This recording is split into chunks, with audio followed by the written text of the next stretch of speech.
Hola Juan Manuel, ¿qué ha hecho Chinalco Perú como prevención para enfrentar al COVID?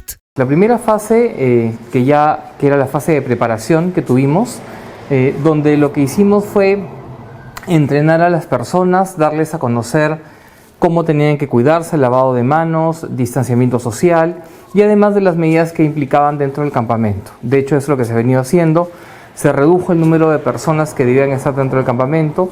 Se ha tratado de mantener la distancia social en todo momento, también dentro del campamento, incluso en el comedor. Se distribuyeron a la cantidad de personas que podían estar en los servicios de comida. Y además se comenzó a hacer monitoreo de temperatura y de signos vitales, por ejemplo, las tomas de los buses, el movimiento de las personas, para poder determinar o poder captar a las personas que tuvieran algún síntoma.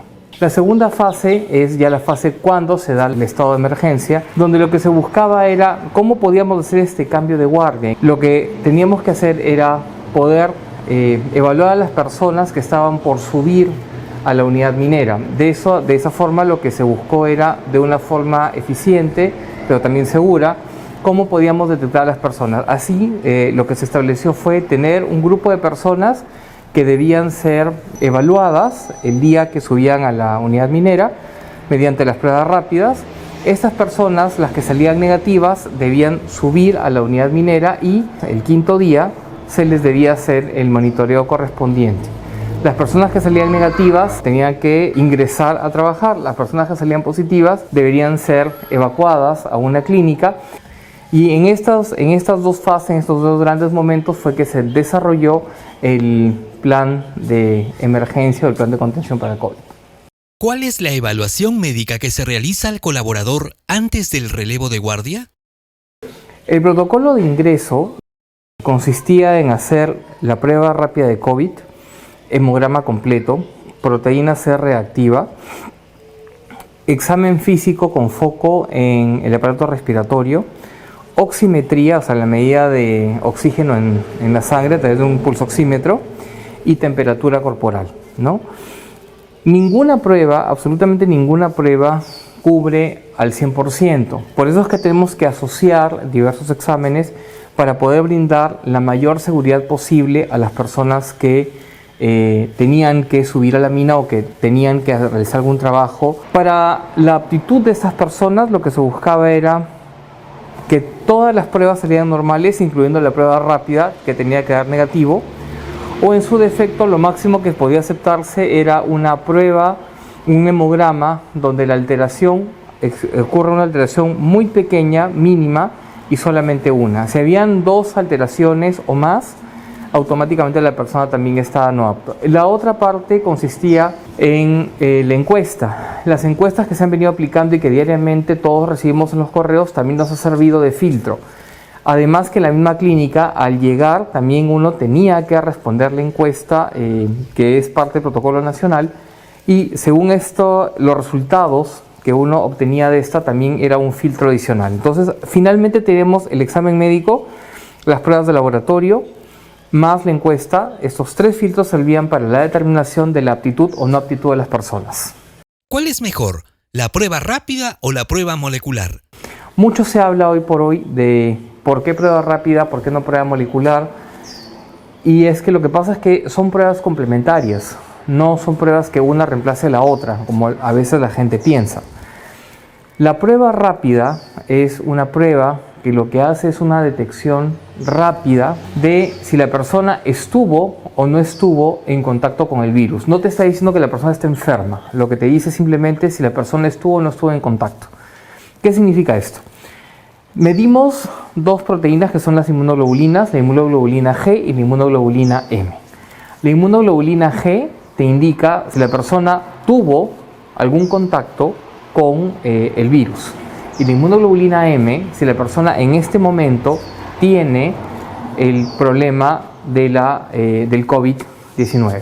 Ambas mediciones te permiten determinar si la persona estuvo en contacto o no, uno, y dos, si la persona tiene capacidad de contagiar o no. Lo que buscamos es la detección, que la persona pueda hacer la enfermedad, uno, y dos, que la persona estuvo en contacto o no con el virus. Y lo que hace es que detecta este trazo que genera el virus cada vez que se replica. Entonces esa replicación viral es la que genera un trazo de la polimerasa, de la cadena de polimerasa. Por lo tanto, la detección es cuando se da replicación, no cuando tenemos contacto con el virus. Entonces estamos hablando de situaciones diferentes, de mediciones diferentes. Lo importante es que debemos entender que ambas pruebas se usan incluso en momentos diferentes, ¿no? La primera prueba te va a determinar si hubo o no hubo contacto. La segunda prueba, si la persona está desarrollando o no está desarrollando la enfermedad. A nivel mundial, ambas pruebas se usan de forma complementaria y de hecho no es que una sea mejor que la otra. ¿Y qué medidas de control se están aplicando en las operaciones? Se ha colocado alcohol gel en diversos puntos, en oficinas, incluso hay pabellones, dormitorios donde también está el uso del alcohol gel justamente para hacer que la gente tenga mayor limpieza de manos, el uso obligatorio de las mascarillas dentro del campamento para trasladarse en oficinas, etc.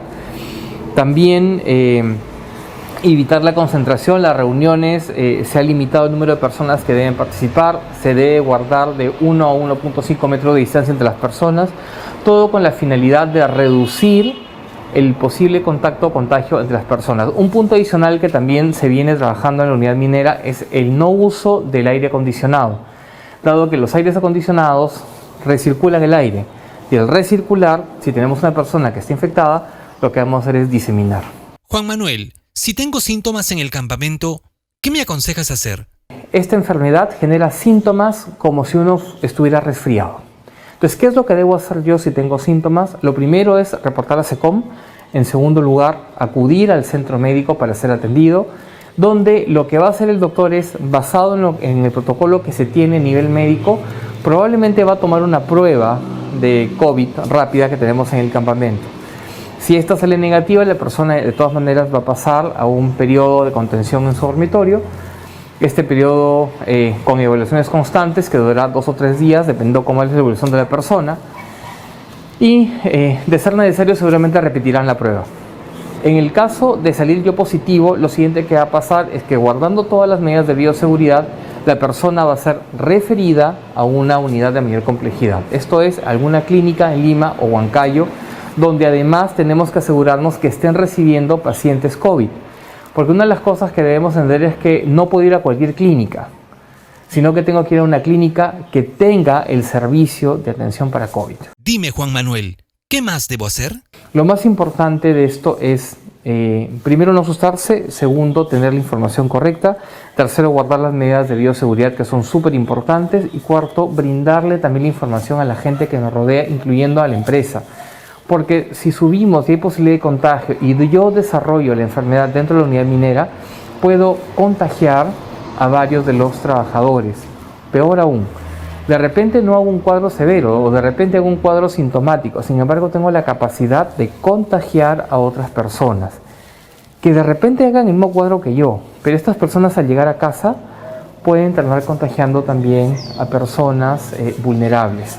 Acuérdense que esta enfermedad es fácilmente contagiable y puede generarle problemas a las personas vulnerables. Está en nuestras manos evitar que esto se disemine, pero depende de lo que cada uno haga. Las medidas se están tomando con la mayor seriedad del mundo, tratando de proteger a las personas. Muchas gracias. Usted es el Dr. Chinalco.